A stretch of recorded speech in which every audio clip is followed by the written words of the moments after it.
president must be a natural born citizen, which is there's some debate over what that means. We had a presidential candidate who was born in Canada in the last presidential election cycle. They didn't make it all the way to the final, but Ted Cruz was born in Canada, but his mother was an American citizen. His dad was a naturalized American, meaning that he had taken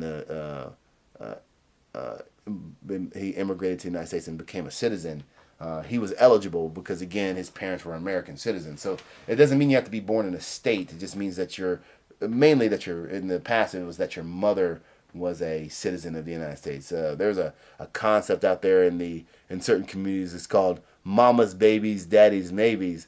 But because we always know who your mother is because we see you born from her. With fathers, that's not necessarily the case that you always know who that person is. And so that tie traditionally belonged to the mother, but there's been a Supreme Court case that said equal parentage creates your citizenship. So if your dad's an American citizen, you're a citizen, you're eligible. If your mom's an American citizen, you're also eligible.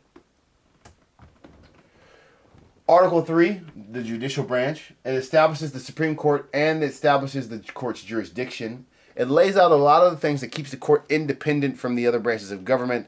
Makes sure that their pay is not dictated by the other branches. It makes sure that they are kind of isolated purposely so they can make a clear judgment. Again, they're appointed for life, steady salary. The independent court would there were some worries that an independent court would trample over personal and state liberties, but again, the court has done a very good job of having significant balance in its history, and where you have people from both sides of the political spectrum on it, and we've seen fairly balanced decision making from the court over its history through time. The importance of any judicial system and the importance of our Supreme Court of the United States is this: they resolve disputes. That's all courts do. They resolve disputes, and our Supreme Court is a court, and so that's all it does. Resolves disputes. There are some additional articles that are designed to resolve problems. Article 4 lays out the full faith and credit clause, ensures that judicial decrees and contracts made in one state will be binding and enforceable in another state. That's very important. It's important to me. I'm married. My wife and I are married, and that means that that my wife can't run off to another state and marry some other guy and their marriage be legal. Well, no. Before that either of us get married again, which hopefully that doesn't happen. But hopefully, before either of us gets married again, we would have to dissolve our marriage that we got we got in a territory of the United States. We were married on the island of St. Thomas, which is an American territory, and so our marriage certificate from an American territory is recognized in every state in the United States. And so I couldn't just go to, say New York and get married to a girl from New York, and I can be married to my wife here in Georgia, and then be married to a girl in New York or a lady in New York. No, that contract that we have with each other is binding, and all states have to enforce it. Article 5 again lays out the amendments to the Constitution, the method to propose and ratify the Bill of Rights, and how we add amendments or how we change the meaning of the Constitution through amending it. There's an article there is an article that's going to be missing, but Article 6, Supremacy Clause, I guess I added it back in, mandated that the national law is supreme to all other laws passed by the states or by any other subdivision of government. National law is supreme. When there is a conflict, national law is supposed to be the factor that overrules in our system. Now, we do have an exception for that, because with the advent of marijuana laws and other drug-related laws, we are seeing some headbutting, and we are not done clarifying that currently. But that is an issue that's being discussed and being debated in real time in the world that you guys live, in the world that I live, where we see that the Supremacy Clause doesn't exactly work all the time because states are legalizing the practice of marijuana where it's still illegal federally, and the federal government could come in at any time and bust operations in any of those states because, again, it's still illegal federally. Supremacy of the Constitution and national government over the states. and state constitutions. The Constitution is the supreme law of the land. There is no document higher governmental-wise in the United States. All national and state officers are bound by national law and take an oath to support the federal government above any other state or constitution. At least they're supposed to. So we have this Constitution, and it is created, but it is vastly different than what we had. If I were to have a copy of the Articles of Confederation, which unfortunately I don't, I have a copy of the Declaration of Independence, I have a copy of the U.S. Constitution. But if I were to read you a copy of the Articles of Confederation, it would lay out state laws. I mean, power of the states, power of the states, power of the states, power of the states, and rights of the people. So it lays out rights to the people and the power the states have. The U.S. Constitution is a very different document, and this is why it scared people, because it lays out all of this national government power, and nowhere does it really say what the power of the states are or the rights of the people are. And so these states that are used to knowing what their rights are through the Articles of Confederation are raising a flag and saying, we really need our rights written down, because when we didn't have them written down under Great Britain, our rights were taken, and now we need those rights written down. So before our Constitution actually is even agreed upon, it is already decided that we're going to create a Bill of Rights to make sure the rights of people are protected under this new Constitution. And so the first 10 amendments of the U.S. Constitution, which largely guarantee specific rights and liberties of the people. Amendments were called upon the moment the Constitution was ratified. The Bill of Rights introduced numerous limitations on the national government and its ability to interfere with a variety of personal liberties. And so there are certain rights that we deem to be unalienable, that government must have some sort of significant reason to violate. And so, and in many instances, it's really hard for national government to do so because we've deemed them to be so important. And that's where our Bill of Rights comes in. These rights are important. They're almost uninfringible. That doesn't mean that they're not. There are instances where your freedom of speech can be infringed upon, or your right to bear arms can be infringed upon, or your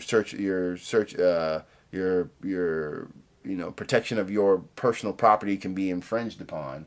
But for the most part, government cannot do those reasons without it being some sort of major reason to do so. Again, First Amendment, freedom of religion, speech, press, and assembly. Second Amendment, the right to bear arms. Third Amendment, prohibition against quartering of troops and soldiers. Fourth Amendment, protection against unreasonable search and seizures. Fifth Amendment lays out the right to the accused and what rights you have if you're accused of a crime. Sixth Amendment lays out your procedural trial rights, what rights you have as in a judicial setting, and what you can and what can be provided for you, what you can do and what can be provided for you. The Seventh Amendment, right to trial by jury in civil suits.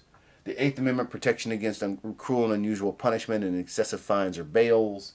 The Ninth Amendment is kind of a catch-all that lays out that there are rights that belong to you as a person that may not be written in these Bill of Rights. And so there's rights that are unstated but you still have, is what the Ninth Amendment says. And the Tenth Amendment creates the power that the states have today. It says, where the Constitution does not give power to the national government, all remaining power belongs to the people and the states, which is very important. Without the 10th Amendment, we would have no state power. We would have a unitary government, meaning one level of government. We have a binary government where we have national and state, which they both exist as governing bodies. If we didn't have the 10th Amendment, we would have a unilateral government, which national government would dictate the policy of even the states. So we get to this point, and now we have to convince the American people that this is the right idea. We go through all of this, we create all of this, and we now have to convince the American people that this is the right idea, because remember, this is not what we told them that we were doing. I'm going to tell you that I'm going to revise something, and when I bring it back to you, it's something completely new. Now we have to tell the people that this is a good thing. We have to convince them that this is a good thing. And so the people who are going to do that are going to be known as our Federalists. There are a certain group of individuals who are laying out the reasons why this new Constitution is the right thing for America. And they do it through what are called the Federalist Papers. And so you have Alexander Hamilton, James Madison, and John Jay, who write 85 political essays known under the name of Publius, and which are distributed across differing parts of the nation to convince the American people. Hamilton writes 51 essays. He's actually born in the British West Indies and comes to America and becomes a citizen and becomes an integral part of our government until he dies in a duel. Madison writes 26 of the essays. He's also from Virginia, and he will be the 4th president of the United States eventually. He's also going to be Secretary of State before that point, but he writes this document and helps get it. Well, he writes the Constitution, helps get it proposed, helps the understanding of what it is, and Madison lays out. He's kind of protecting the document that he created in the Constitution, and is trying to convince the people why it's a great idea. And then John Jay, who actually will be our first Chief Justice of the Supreme Court, lays out 5 essays, and he's from New York. And they write some of the essays are written together. The most famous of these individuals today is Hamilton. He's got him currently as a musical that was very popular and is still very popular, but lays out what he was and what his beliefs were. There are individuals that are known as the Anti-Federalists. These are individuals who, if you think about it, their understanding is, why are we changing the government? But they are very concerned. They have people who are lived under Great Britain's rule. They see a government that consolidates and puts national power into a strong relationship, and they don't want to go back to what they had under Great Britain. So they're really pushing against this new constitution, which strengthens the national government significantly and is significantly different than what they had under the Articles of Confederation. They favor strong state governments and a weak national government, and oppose the ratification of the U.S. Constitution. The Anti-Federalists argue that a strong federal government would render states powerless, and some people today probably would argue that that might have been true, or it might be true. And they argue that strong national government would tax heavily, and the U.S. Supreme Court would invalidate state laws from being what they are at that point. And actually, in many instances, the Anti-Federalists are right. America is going to change significantly from what it was in the Articles of Confederation. And even in that transition through the time of the Civil War, America is going to drastically change. And so our Anti-Federalists might be right in some reasons, but I don't know if the things that changed are going to be bad for the existence of the U.S. government, with the inclusion of more people and the differences that people have, and the equality that comes out of that. But they're actually kind of right.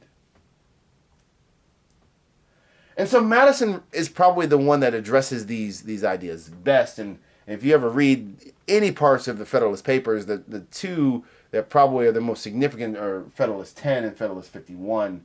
In Federalist 10, Madison acknowledges that some of the Anti-Federalist fears are relevant, but with the federal system in place, it would create a happy combination where national government is too large to be controlled by one single faction of government or one single political faction. And this also would allow the states to be more responsive to states' needs. And that's probably still true until we get into the time of FDR and the Great Depression, where national government has to step in and address a lot of the state rights issues that are going on. The states are ill-equipped because of the change in government to handle. And again, in Federalist 51, the separation of powers would prohibit any one branch from dominating national government or violate the rights of the citizens. Again, the way that we structure the government through the checks and balances would stop tyranny from happening, because no one branch of government will be able to dominate. So, we're getting into Article 5, and we're going to have to go back to something I said earlier. When we were talking about the Articles of Confederation, if you're going to use the Articles of Confederation, you got to use the rules of the Articles of Confederation. Well, so we're going to put in the U.S. Constitution, and so at this point now we have to use the rules of the U.S. Constitution. And so there are formal ways of amending the Constitution, and there are informal ways. The formal ways are the ways that are set in stone through the U.S. Constitution. And so the Constitution itself is proposed by the people or by the representatives. And so under the Constitution, you have two options for proposal: a vote of 2/3 of members in both chambers, in both houses of Congress, or a vote in 2/3 of state legislatures specifically requesting Congress to call a national convention to propose amendments. And so the way our Constitution actually was created through the Constitutional Convention is kind of option one, a vote of 2/3 of members in both houses of Congress. And so the Constitutional Convention likens that, not necessarily is the same thing. And then we have to go down to ratification. Ratified by favorable votes in 3/4 of the state legislatures, or a favorable vote and specifically called convention in 3/4 of the states. And so now we need the state legislatures and the states to sign off on this new government. And so we're actually using these rules that we created under the U.S. Constitution to now validate or put into place the U.S. Constitution. And so this is the formal way of amending the Constitution. You have two options to propose and two options to ratify. And so you don't have to use both options of proposal. You have one or the other. And you don't have to use both options of ratification. You have one or the other. There's only actually been one amendment that's used option one of proposal and then option two of ratification. Every other amendment has been option one of proposal and option one of ratification. Only the 21st Amendment, which brings back alcohol, has ever used the second option to bring it back. People wanted alcohol so bad that they called for conventions to propose amendments, and that was one of the things they wanted to bring back the alcohol. There is a way of informally amending the Constitution as well. How we respond to the world can change how we act. And so something can happen in society that can change how people perceive things and change how people act in the world. When 9/11 happened, so when the United States was attacked and the planes were flown into and destroyed the World Trade Center, we changed how we responded to certain situations and we changed how we acted. We did not change the U.S. Constitution, but we started infringing on privacy a little bit more throughout the nation. We changed how we interacted, how government interacted a little bit legislatively, and it changed kind of how we dictated policy, which was an informal change. You know, the rights of the people didn't change in the Constitution, but how we interacted with government did change, and that kind of changed how we understood the Constitution. And so that would be a social and cultural change, and I actually kind of did this backwards. But a social and cultural change is something that happens in our society that is so shocking that it changes how we act and kind of amends the Constitution informally because we start treating the words a little bit differently. The formal way of amending the Constitution, the other informal way of the other informal way of amending the Constitution is through judicial interpretation. Our Supreme Court was used to clarify much more in the beginning, but with the 14th Amendment, it allowed the Supreme Court to interpret, meaning they could say what something says or change the meaning of what something says without changing the wording. The right to bear arms did not apply to everyone at one point in time. If you were a slave or you were a former free slave, you still might not be able to bear an arm.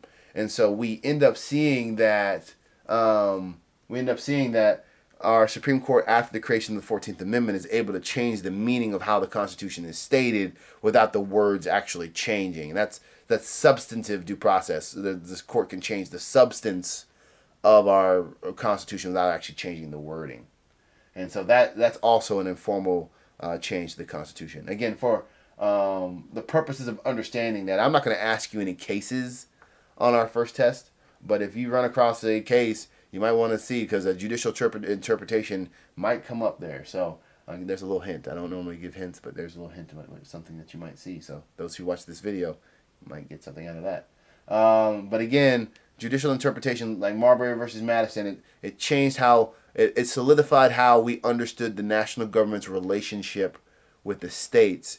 and it didn't change any wording in the Constitution, but just clarified and said this is how the relationship is supposed to be.